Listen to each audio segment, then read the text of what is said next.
Boa noite, querido. A graça e a paz de Cristo seja com você, que está aí do outro lado. Eu peço licença para adentrar na sua casa, adentrar no seu trabalho e compartilhar um pouco da palavra de Deus. O vídeo está sendo realizado na noite, porque a narrativa que eu quero compartilhar com você, ela se dá numa noite, numa determinada noite de Jerusalém. Alguém que desejava conhecer o Senhor Jesus, mas tinha vergonha de fazer isso à luz do dia, ele faz isso às escuras, na noite. Vamos conhecer essa pessoa? Então eu convido você a abrir sua Bíblia no Evangelho de João, capítulo 3, dos versículos de 1 em diante. Havia um fariseu chamado Nicodemos, uma autoridade entre os judeus. Ele veio a Jesus à noite e disse: Mestre, sabemos que ensina da parte de Deus, pois ninguém pode realizar os sinais miraculosos que estás fazendo se Deus não estiver com ele. Meus irmãos, está aí. João diz que um fariseu era um grupo religioso da época de Jesus. Os fariseus acreditavam em ressurreição, em vida após a morte. Eles acreditavam no reino de Deus, no reino dos céus. A Bíblia nos elenca alguns fariseus que foram bênção, como o próprio Nicodemos vem a ser uma bênção posteriormente. A Bíblia também nos diz sobre Gamaliel, que foi o professor de Paulo. A Bíblia também nos fala do próprio apóstolo Paulo. E também a história elenca também a pessoa de Flávio Joséfos, que fez parte do farisaísmo judaico. Na Judéia ou em Israel, nos tempos de Jesus, existiam vários grupos religiosos, né? Os fariseus, existiam os saduceus, os zelotes, os essênios. Mas aqui João diz que este homem, um fariseu chamado Nicodemos, um judeu que tem um nome grego, ele era uma autoridade entre os judeus, ou seja, era um homem que tinha prestígio e, consequentemente, era uma pessoa rica, uma pessoa que tinha prestígio, uma pessoa que tinha livre acesso entre a aristocracia judaica e até mesmo romana que vivia ali em Jerusalém. E João vai dizer que este homem, ele sai na calada da noite, ele sai à noite e procura o Senhor Jesus Cristo, ele procura estar com Jesus. Mas por que ele procura estar com Jesus à noite? Existem muitas interpretações. Uma delas é a que eu me atenho, é que Nicodemos tinha vergonha. Ele tinha vergonha de estar com Jesus, de ter com Jesus na luz do dia. Nicodemos não queria, naquele momento, ter a sua imagem vinculada ao Senhor Jesus Cristo. Ele não queria que nenhum dos seus amigos do partido farisaico, nenhum dos seus amigos da aristocracia judaica, vissem que ele estava conversando com um pregador galileu, que ele estava conversando com Jesus Cristo. Ele não queria isso, por isso ele foi na noite. Quantas pessoas não estão se relacionando com Jesus Cristo, não assumem o seu amor com Jesus, o seu compromisso com Jesus, porque têm vergonha, não assumem o seu lado, não assumem a sua posição, não assumem a sua espiritualidade e a sua fé. Quantos Nicodemos não temos em nossos dias? E aí, João continua que depois de Jesus ouvir tudo quanto Nicodemos dissera sobre ele, isso não enche os olhos de Jesus, isso não massageia o ego de Jesus, e Jesus vai direto na ferida, Jesus vai direto no coração. É engraçado também, vale ressaltar, que Nicodemos, quando se aproxima de Jesus, ele está só, mas ele diz algo que está no plural. Ele diz: Mestre, sabemos, conhecemos, é do nosso conhecimento.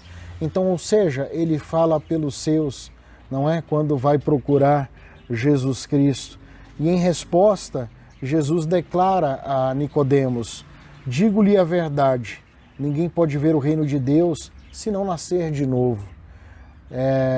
Jesus fala sobre o reino de Deus porque os fariseus acreditavam no reino de Deus. E Jesus está dizendo a eles: se você deseja ver o reino de Deus, você precisa nascer de novo. Ou seja, você precisa morrer para essa espiritualidade que você está vivendo, uma espiritualidade mecânica, estéril e externa, não é? Uma espiritualidade que valoriza o externo e se torna mecânica porque não tem vida e não produz vida, não produz bons frutos.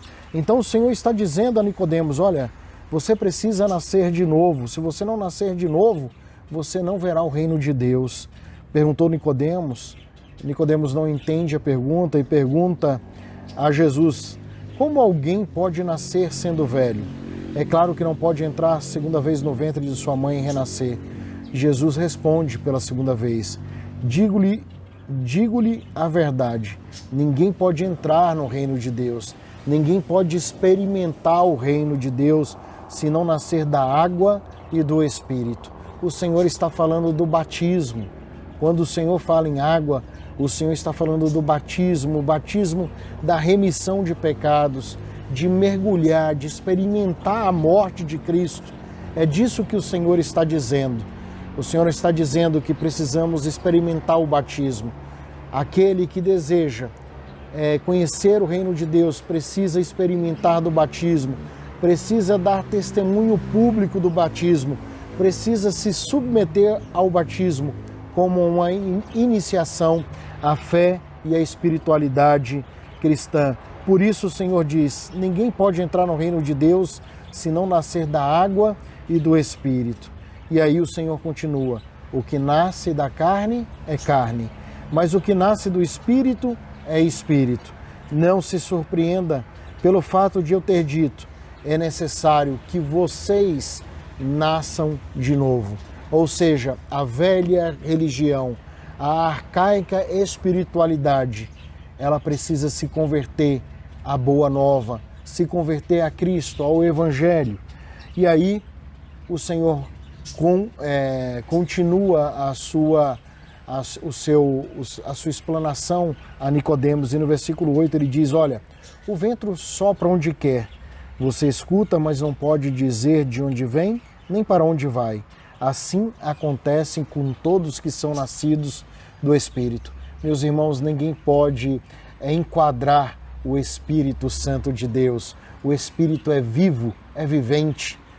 Nós não podemos amarrar o Espírito Santo de Deus a tradições, ao tradicionalismo.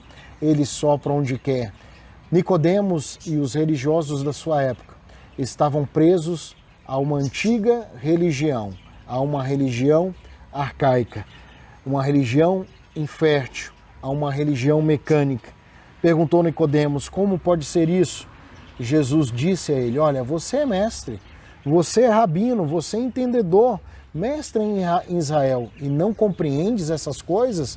Não entende essas coisas? Asseguro-lhes que nós falamos o que conhecemos e testemunhamos o que vimos, mas mesmo assim, vocês não aceitam o nosso testemunho. Eu lhes falei de coisas terrenas, de coisas comuns, do cotidiano, e vocês não acreditaram. Como acreditarão se lhes falar de coisas do céu, de coisas celestiais? O Senhor joga uma outra pergunta para Nicodemos. Ou seja, Paulo já havia dito em uma das suas cartas que o homem natural, o homem que não é nascido de novo, que não tem o Espírito Santo de Deus, ele não entende as coisas espirituais, porque elas se discernem espiritualmente.